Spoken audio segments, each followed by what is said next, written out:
cineinc.com। सिने podcast Hindi और उर्दू के प्रोग्रामों का मशहूर मंच। नमस्कार, मेरा नाम है अचला शर्मा। सुनिए सिने इंक पॉडकास्ट की पेशकश ब्रिटेन में हिंदी कहानी। इस सीरीज में हम ब्रिटेन में रहने वाले कुछ जाने माने कहानीकारों की कहानियां पेश कर रहे हैं। आज मिलिए ब्रिटेन की एक और महिला कहानीकार से। नाम ज़किया ज़ुबैरी और काम पॉलिटिक्स। ब्रिटेन की लेबर पार्टी की तरफ से लंदन के बार्नेट चुनाव क्षेत्र में 4 बार काउंसलर का चुनाव जीत चुकी हैं और बार्नेट क्षेत्र में चुनी जाने वाली वे पहली मुस्लिम महिला काउंसलर हैं। लोकल सरकार के कामकाज में सहयोग के अलावा एशियन आर्ट्स काउंसिल की अध्यक्ष हैं। हिंदी की साहित्यिक गतिविधियों की संस्था कथा यूके में सक्रिय हैं और हिंदी कहानियां लिखती हैं। ज़किया ज़ुबैरी के परिचय के कुछ और रोचक पहलू भी हैं। उनका जन्म लखनऊ में हुआ, शिक्षा बनारस हिंदू विश्वविद्यालय से हुई और शादी पाकिस्तान में हुई। शादी के बाद कुछ वर्षों तक पाकिस्तान में रहने के बाद जब वो ब्रिटेन आई तो एक बार फिर हिंदी भाषा और साहित्य के प्रति उनके प्रेम को पनपने का मौका मिला। उनकी कई कहानियां भारत की प्रतिष्ठित पत्रिकाओं में प्रकाशित होती रहती हैं और भारत में आयोजित होने वाले प्रवासी सम्मेलनों में उनकी भागीदारी अक्सर रही है। ज़किया जी ने अपनी कहानियों में यूं तो आसपास सांस लेते हर धर्म, हर जाति, हर वर्ग और रंग के पात्रों के जीवन में झांकने की कोशिश की है, लेकिन उनका फोकस नारी पात्रों और उनकी त्रासदी पर है, जिसका चित्रण उन्होंने बड़ी संवेदनशीलता के साथ किया है। तो सुनिए ज़किया ज़ुबैरी की ज़बानी उनकी कहानी मारिया।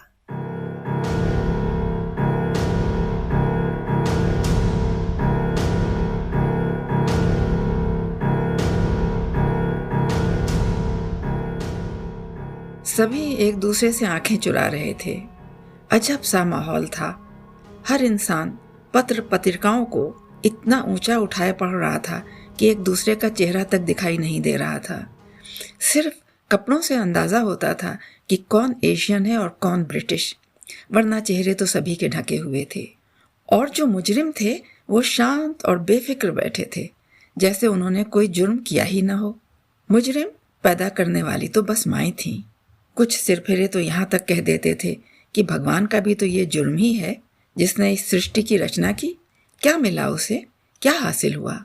हर पल हर लम्हा अपने विद्रोही बंदों के हाथों जलीली तो होता रहता है। हर घड़ी उसे चुनौती दी जाती है, ललकारा जाता है।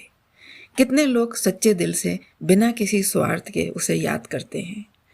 सिर्फ शिकायतें, फरियादें और मुसीबती में तो उसे याद किया जाता है। बिल्कुल उसी तरह मारिया की माँ मार्था भी अपनी बेटी के समय से पहले माँ बनने की घड़ी से शर्मिंदा शर्मिंदा भारी भारी कदमों से क्लिनिक से बाहर निकल रही थी। जाते जाते अपनी ही तरह की 2-3 माँ से उसकी मुठभेड़ हो गई। सबने नजरें झुका लीं। ऐसा महसूस हो रहा था जैसे सभी कब्रिस्तान में मुर्दे दफन करने जा रही हूँ। सबके चेहरे उदास उदास, बेरौनक, मुरझाए मुरझाए से लग रहे थे, जैसे सब कुछ लुट गया हो, कुछ न बचा हो। मार्था भी जिधर को कदम उठे चल दी। कुछ अंदाजा ही नहीं था कि किधर जा रही है। पतली सी एक पगडंडी थी जिसके दोनों ओर शाहबलूत के पेड़ अपने हरे हरे पत्तों से मुक्ति पा चुके थे। काली काली शाखें लिए नंग धड़ंग, लजाए लजाए, शर्मिंदा शर्मिंदा से खड़े थे। पीले और आग के रंग में रंगे हुए पत्ते मार्था के कदमों के नीचे दब दब कर ऐसे कराह रहे थे जैसे किसी बच्चे का गला घोंटा जा रहा हो, जो हाथ बढ़ा बढ़ा कर सहायता मांग रहा हो, गिड़गिड़ा कर प्रार्थना कर रहा हो कि मुझे बचाओ, मुझे बचाओ। मेरा क्या कसूर है? मैंने क्या अपराध किया है? मुझे किस बात की सजा दी जा रही है?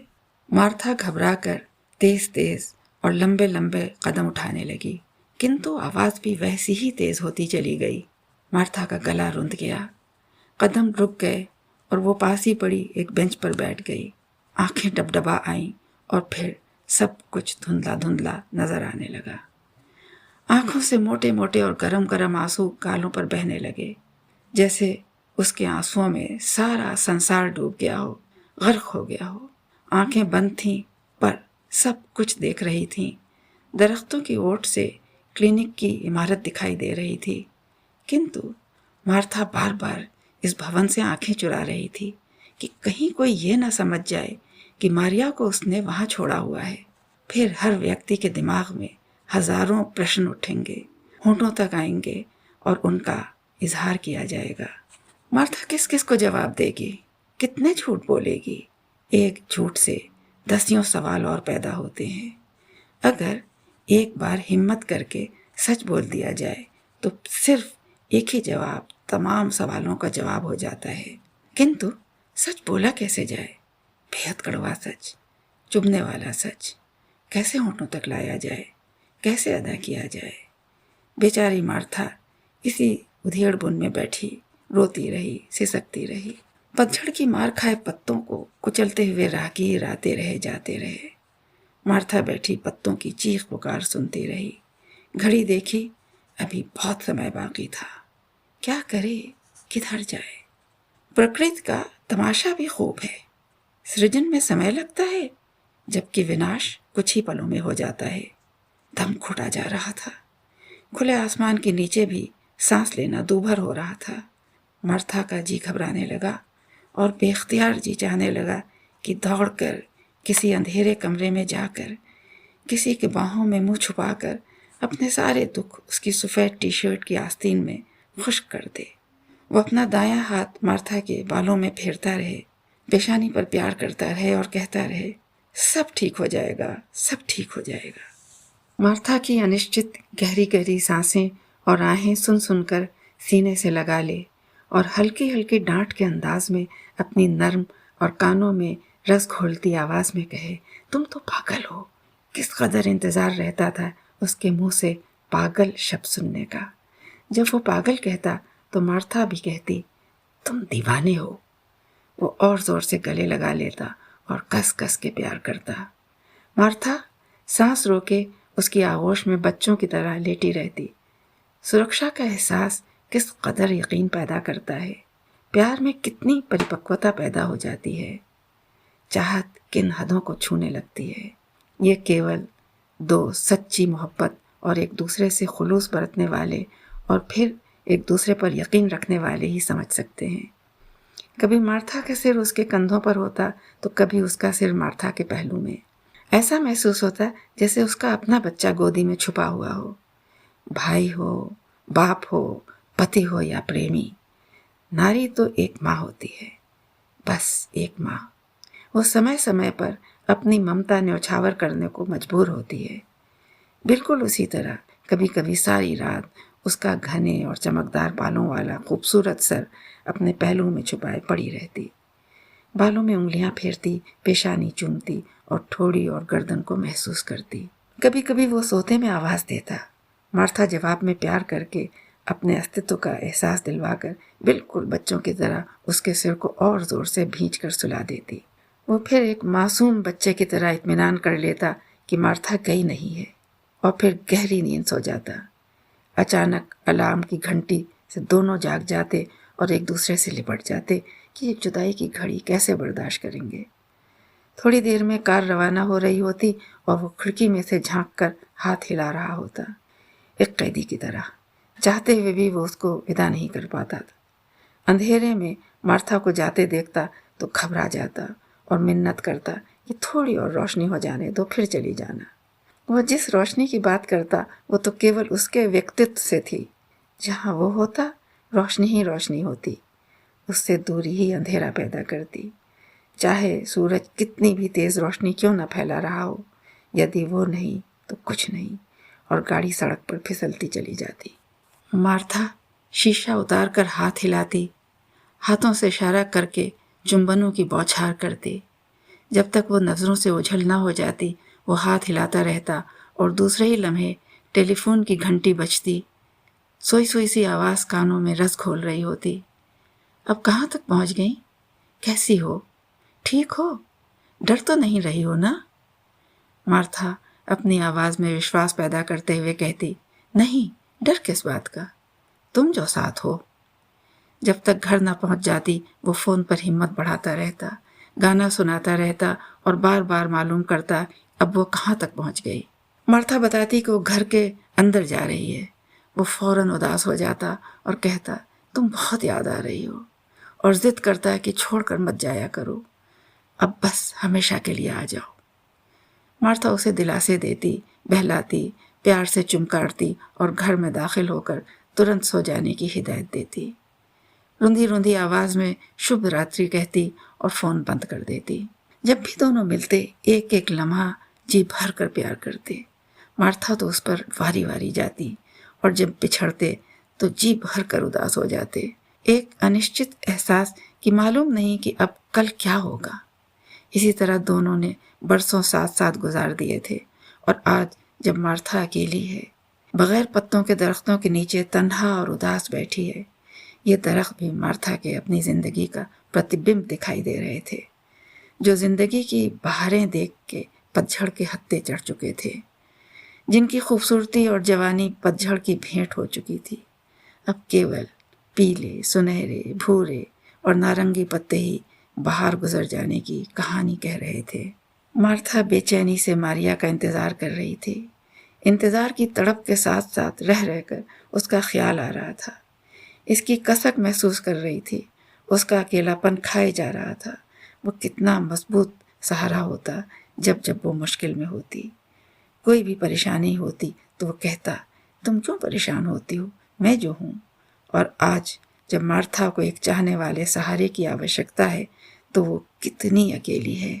मारिया जो उसकी साथी होती, जिसको माँ हमेशा अपना दोस्त, अपनी साथी और अपना सहारा समझती रही, वो माँ को बताए बगैर सब कुछ कर गुजरी।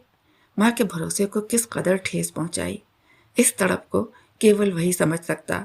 मार्था को फिर वो याद आने लगा और आंसू बंदिशों को तोड़कर बाहर आने के लिए बेताब हो गए। अचानक जो घड़ी पर नजर पड़ी तो वक्त हो गया था। मार्था तेजी से उठी और तेज तेज कदम बढ़ाती क्लिनिक की तरफ रवाना हो गई। अब ये पत्ते तड़प तड़प कर खामोश हो गए थे। मार्था की चाल में भी ठहराव आ चुका था। आंसू भी काफी हद तक थम गए थे।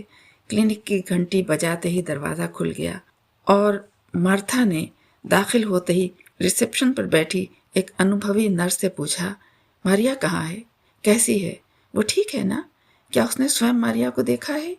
मार्था लगातार सवाल करती गई, बोलती गई। उस नर्स को जवाब देने का अवसर तक नहीं दिया। थोड़ा सा अंतराल मिला तो नर्स ने पूछा, मारिया का पूरा नाम क्या है और उम्र क्या है?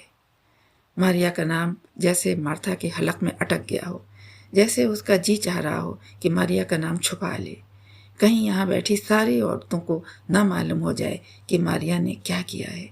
और उम्र के बारे में तो सोचते ही जैसे उस पर बेहोशी सी छाने लगी थी। 15 साल की कुंवारी माँ। मार्था एक बार फिर कांप सी उठी, शर्म से पानी पानी होने लगी। वो नर्स मारिया को लेकर आ चुकी थी। माँ बेटी की नजरें मिलीं, दोनों की आंखें नम हो उठीं, दोनों ने नजरें झुका लीं।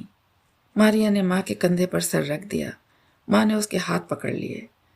हाथ बिल्कुल ठंडे बर्फ हो रहे थे। माँ अपने हाथों से जल्दी जल्दी उसके हाथ मल मल कर गर्म करने लगी। माँ को महसूस हुआ कि जैसे मारिया का रंग संगे मरमर की तरह सफ़ेद हो रहा है। होंठों का गुलाबी रंग उड़ चुका है। घने सुनहरे बाल उलझे हुए कंधों पर पड़े हुए हैं। मारिया में माँ की सी पवित्रता पैदा हो चुकी थी। माँ उसको पकड़कर धीरे धीरे चलती हुई कार तक लाई। मार्था स्वयं को इतना कमज़ोर महसूस कर रही थी जैसे कार चलाने की ताकत ही ना हो। उसने हिम्मत करके मारिया से मालूम किया कि ऐसा कौन था जिसके लिए मारिया ये कुर्बानी दे गुजरी। मारिया ने माँ को कोई जवाब नहीं दिया और उसकी गोद में मुंह छुपा लिया। माँ और अधिक उदास हो उठी। उसको फिर उसका ख्याल आ गया। वो भी मार्था की गोद में ऐसे ही मुंह छुपा लेता था। घंटों उसकी गोद में सर रखकर लेटा रहता और कहता, मेरा जी चाहता है कि वक्त यहीं ठहर जाए। मार्था की गोद में उसे बेहद सुकून मिलता। मार्था भी उसको लिटाए घंटों एक ही स्थान पर बैठी रहती, हिलती भी नहीं थी। मारिया के बालों में उंगलियां फेरते हुए माँ ने दोबारा पूछा, मारिया ऐसा कौन था जिसकी मोहब्बत में तूने अपने आप को बर्बाद कर लिया? मारिया ने चेहरे को और ज्यादा अंदर घुसाते हुए घुटी घुटी आवाज में कहा, माँ, जिसके पास तुम जाती थी।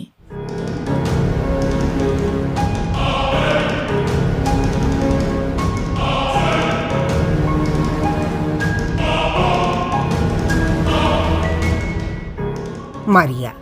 अभी आप ज़किया ज़ुबैरी से उनकी ये कहानी सुन रहे थे। यह कहानी जिस संग्रह में शामिल है उसका शीर्षक है सांकल और उसे राजकमल प्रकाशन दिल्ली ने छापा है। इसके अलावा ज़किया ज़ुबैरी ने 2 पुस्तकों का संपादन किया है। ब्रिटेन में उर्दू के कहानीकारों की कहानियों का संकलन, ब्रिटेन में उर्दू कलम और प्रवासी गज़लों का संकलन समुद्र पार हिंदी गज़ल। ये कहानी आपको कैसी लगी लिखिएगा। ब्रिटेन में हिंदी कहानी सीरीज़ की किसी भी कहानी के बारे में आप हमें अपनी राय भेज सकते हैं। फीडबैक भेजने का पता है post@cineinc.com। तो सिनेइंक पॉडकास्ट की पेशकश ब्रिटेन में हिंदी कहानी सीरीज के अंतर्गत अगली कड़ी में आपकी मुलाकात एक और कहानीकार से होगी। मुझे अचला शर्मा को इजाजत दीजिए। नमस्कार। cineinc.com। ये थी सिनेइंक पॉडकास्ट की प्रस्तुति। अगर आप यहाँ तक पहुँच गए हैं तो हमें विश्वास है कि आप वास्तव में गंभीर किस्म के श्रोता हैं। तो बस हिंदी और उर्दू के सभी तरह के पॉडकास्ट सुनने के लिए आप शौक से सिनेइंक का दामन थाम लीजिए। हम पॉडकास्ट के तकरीबन सभी मशहूर प्लेटफॉर्म्स पर मौजूद हैं, फेसबुक, इंस्टाग्राम, ट्विटर और यूट्यूब पर भी। और अगर आप हमारे सभी रेडियो और टेलीविजन के प्रोग्रामों के बारे में जानना चाहते हैं तो हमारी वेबसाइट पर आइए cineinc.com, cineinc.com। आप हमें अपनी प्रतिक्रिया और राय भी लिख सकते हैं post@cineinc.com। ईमेल आईडी नोट कर लीजिए post@cineinc.com। सिनेइंक पॉडकास्ट, हिंदी और उर्दू के प्रोग्रामों का मशहूर मंच।